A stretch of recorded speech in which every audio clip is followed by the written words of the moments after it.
In this short video, we're going to look at what Skillshare is and whether it's worth it to you. We'll cover what's included, how it works, and also the cost. And by the end of this video, you should have a very clear idea of whether you should sign up to Skillshare or not. First of all, what is Skillshare? Well, Skillshare is an established online education and community platform where you can go to learn about a range of topics.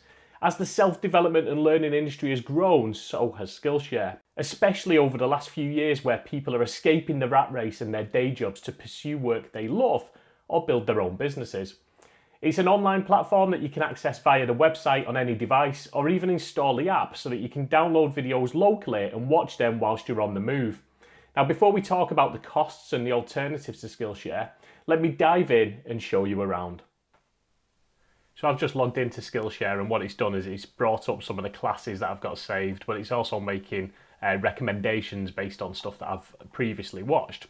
Now at the top you can see we've got a few different options here. So if we click on browse, that actually breaks it down into categories. So we can look at various different niches or topics. Let's choose film and video, for example. So you get them categories on the side, but within them categories, you've also got related skills. So film and video could be Adobe Premiere, could be film editing, film production. So it does try and kind of break it down and give you the stuff that you're interested in. It shows you what's popular, and you get kind of a few options on there, but if you click on view all, it'll give you all the popular classes.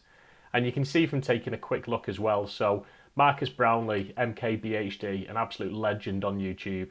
You can see there 55,000 students have watched that course, which is 1 hour, 14 minutes long.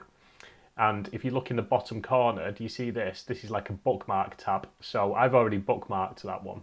So I can go back to it and I can, depending on what I'm in the mood for that day or what I'm looking for in terms of training, I can go back in and jump into different courses. Let's take this one by Ali Abdaal, another YouTube legend. If we just click on that bookmark, you can save it to your classes, or you can actually create a new list. So by creating a new list, that's almost like a collection, if you like, so you can categorize any classes that you want to go back to. Now, it could be that you don't want to browse, you actually want to just search for something. So let's search for something specific. Let's say photography. Now, because Skillshare is a very creative platform, there'll be a lot of photography courses on there, so you might want to narrow it down. You've got like street photography, lifestyle photography, photography just using a mobile phone. There's lots and lots of different options. When these creators actually create their class as well, they can actually say what level it's aimed at. So if you've already got good skills in that area, you could just narrow it down to the advanced or intermediate stuff. And you can change the created within to look at what's new. And equally, if you're looking for something a bit more involved or just a quick class, you can change the class length as well as narrowing down them specific skills. Under class type, if you change it to staff pick, that's obviously going to give some recommendations of ones that the Skillshare team themselves recommend, which is a good way of finding the popular stuff as well, or the up and coming stuff. Now, if I just click on this one as an example, this iPhone photography. Now, it will try and automatically play that, so I'm just going to stop it. So you get the main screen in the middle, and you can full screen that if you want, and you can add captions, you can change the volume. On the side, you've got the lessons. So some people will break this down, which is exactly what Dale McManus has done. They've broke it down into lots of small lessons. I like that because that just gives you a minute or two where you can learn, you can go and test it rather than having kind of longer topics as well. So it just makes that learning a little bit more manageable. You can add notes if you wish. You've also got a transcript of the actual lesson as well. About tells you what the class is, who it's aimed for, and some of the things that you're going to learn. You've got a little bit of a profile on the side around that teacher. So let's say you really like Dale's teaching style and the topics that he covers. If you click on follow, you'll then get a notification next time Dale creates another course. Again, it's showing you how many students have enrolled for this. And what a project is basically most of the classes that are on here, Skillshare actually encourage you to create a project. So something that the students can follow along with and do for themselves. It kind of blends that theoretical learning with practical learning as well by actually applying what you learn. So if you scroll down, generally, this is where you'll find the projects. So these have all been created and submitted by people that have actually done the class. There's 526 of them. So they upload them, you can give them a like, you can leave a comment and tell them well done. But it's good to see what people are learning from the actual class itself. Again, you've got the option to save, you can share this with people, or you can add it to a calendar as well, just in case you want to schedule your learning. If we click on reviews, that's fairly self-explanatory, but it gives you a good indication of whether the expectations are met and what people liked most about the course. And if you scroll down a little bit, you're going to get some specific reviews as well, so it's a really good feedback system. Now, discussions is where Skillshare are trying to encourage this, not just to be a learning platform, but also a community as well. So with discussions, you can go in and you'll see what people like or what questions people have got. And often the actual creators will respond to them as well and give feedback, or some of the other students might. Again, it's a nice little feature.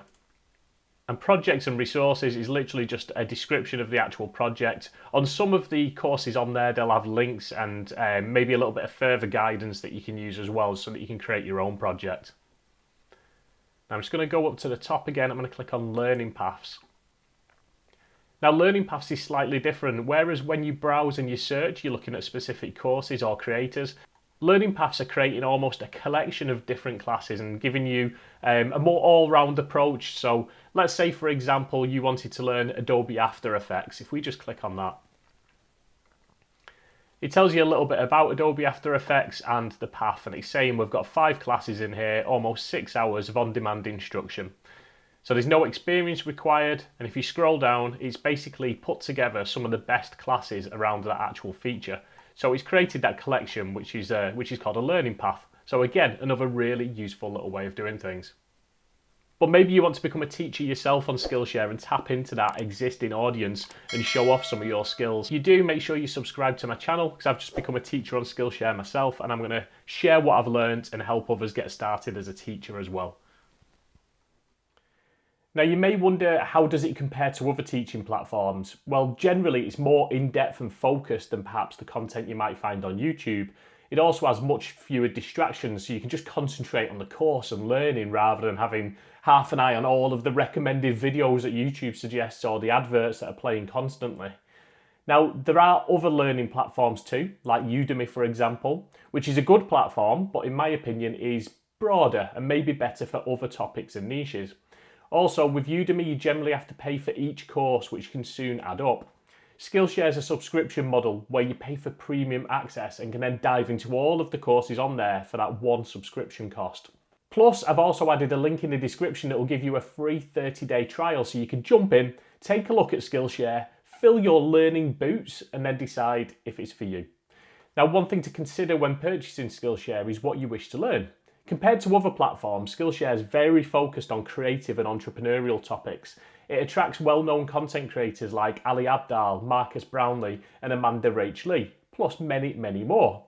One thing that I love about it is that it offers courses around creative arts such as photography, music, graphic design, writing, and then it complements that teaching with business skills such as social media, e-commerce, marketing, productivity. So it's an amazing mixture that enables people to develop their skills and then acquire the business know-how to earn a living through them. Now, maybe you'd like to teach on Skillshare yourself and use it as a platform to grow your brand and earn additional income. Well, the good news is that if you're an inspiring teacher, then it's an opportunity for you to create courses and not have to worry about the marketing and sales, as Skillshare already has an audience. If this interests you, then make sure you subscribe to my channel, as I've just created my very own Skillshare course and I'm going to be sharing everything that I learn on this channel too. So would I recommend Skillshare? Absolutely. If you're a creative or entrepreneur, it's an excellent platform with tons of different courses and amazing teachers and at a very reasonable price. I like the fact that they offer a generous free trial so you can jump in, take a look around and see if it's for you. I also like the feedback system so it can help you find the best courses out there, as well as the app so I can learn on the move without having to worry about that data connection. Also, from a teacher's perspective, the team at Skillshare are amazingly helpful and supportive of new teachers. It's a great way to build your first course and grow your brand. And on this channel, I'm going to create more Skillshare videos, so make sure you subscribe. And if you want that free trial, jump into the description. All the links that you need are going to be in there. I'll see you next time.